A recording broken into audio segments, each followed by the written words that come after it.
Hello. So because of what has been going on with my recent video, I wanted to take the opportunity to raise some awareness about gaslighting.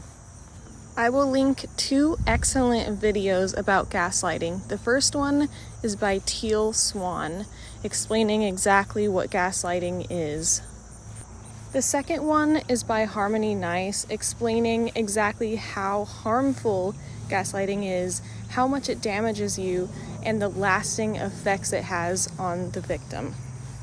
Now, I have a lifetime of experience with gaslighting from various people who have abused me in my life. If you want to know more about that, just watch my video, From Abuse to Spiritual Awakening. Right away, with all of this experience, as well as the research I've done on narcissistic abuse, trauma, healthy relationships, and all of that kind of thing, this is the single most used phrase in my experience that indicates gaslighting. The phrase is, "Stop playing victim," or "You're playing victim." Something along the lines of playing victim. Now, I hope that you will listen to the two videos I have linked. But basically, gaslighting is manipulating a person into doubting their own sanity and their own perception of reality.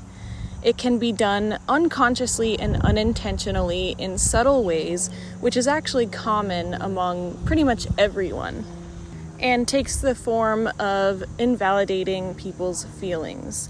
So most people are not conscious, or they don't meditate and they don't self-reflect. So it's very common for people to unintentionally invalidate other people's feelings.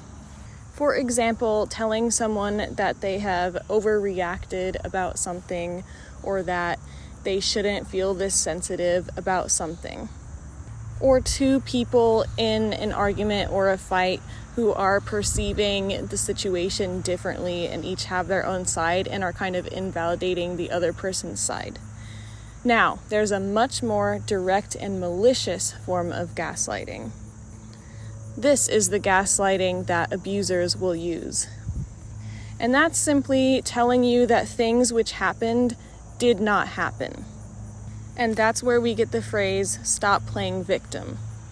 To use my recent 4-H protest as an example, it clearly shows in the video that we were violently assaulted.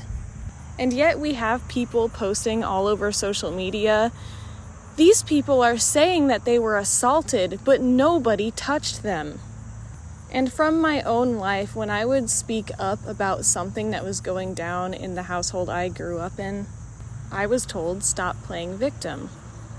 When you're told stop playing victim, every time you raise a legitimate concern about being mistreated, it starts to really make you doubt your perception of reality and wonder, am I just playing victim? Do I somehow enjoy the attention or sympathy I get when I, quote, play victim? Maybe these things aren't really happening. Maybe I just have a problem where I just want people to perceive me as a victim so that I get sympathy. Maybe I'm overreacting. And then there's also the desire to not be perceived as, quote, playing victim. So you kind of stop speaking up about things that are going down.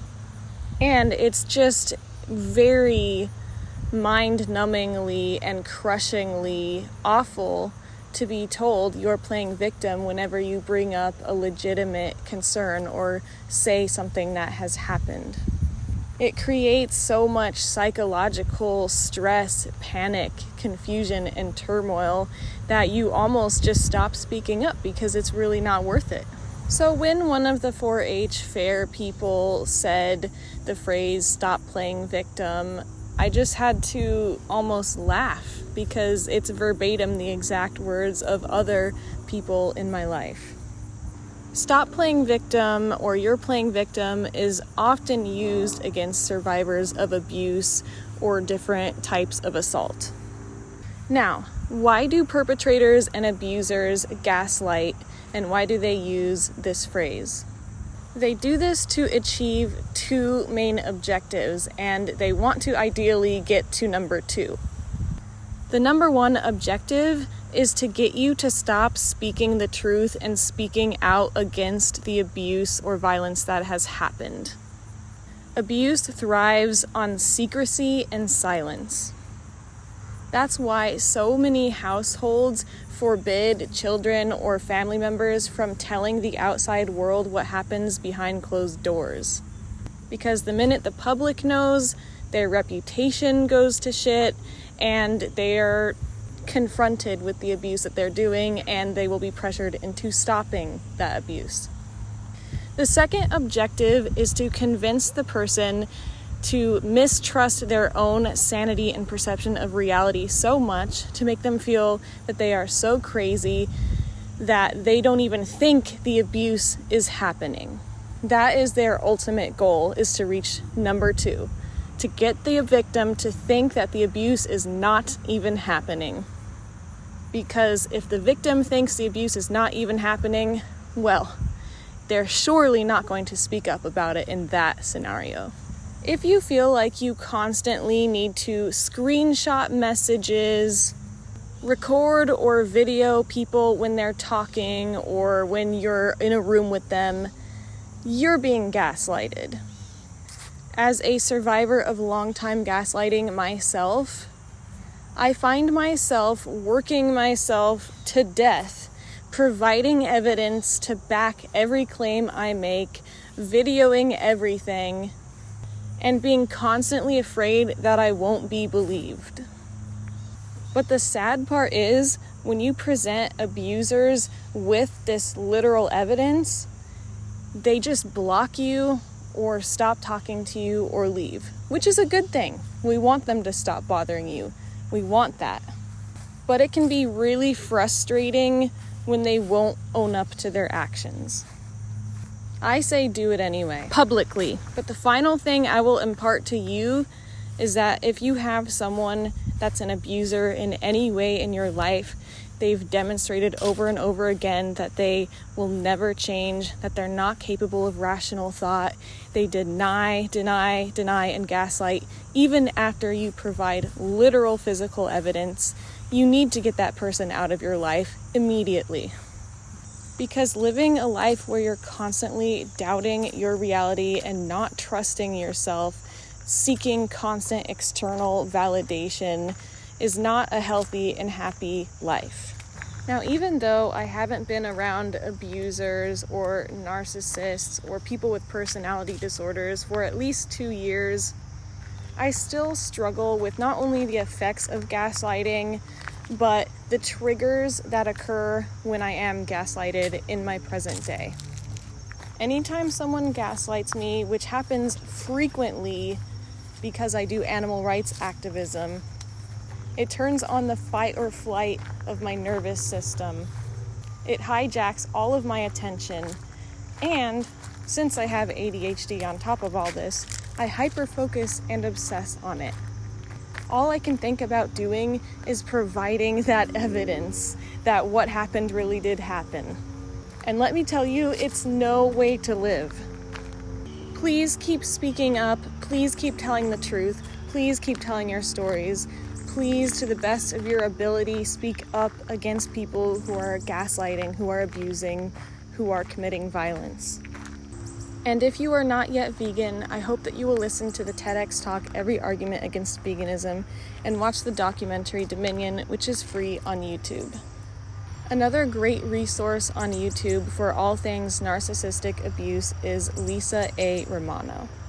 You can also help the world a lot by spreading the true definition of gaslighting, as it is kind of a word that gets thrown around a lot. Same with narcissist.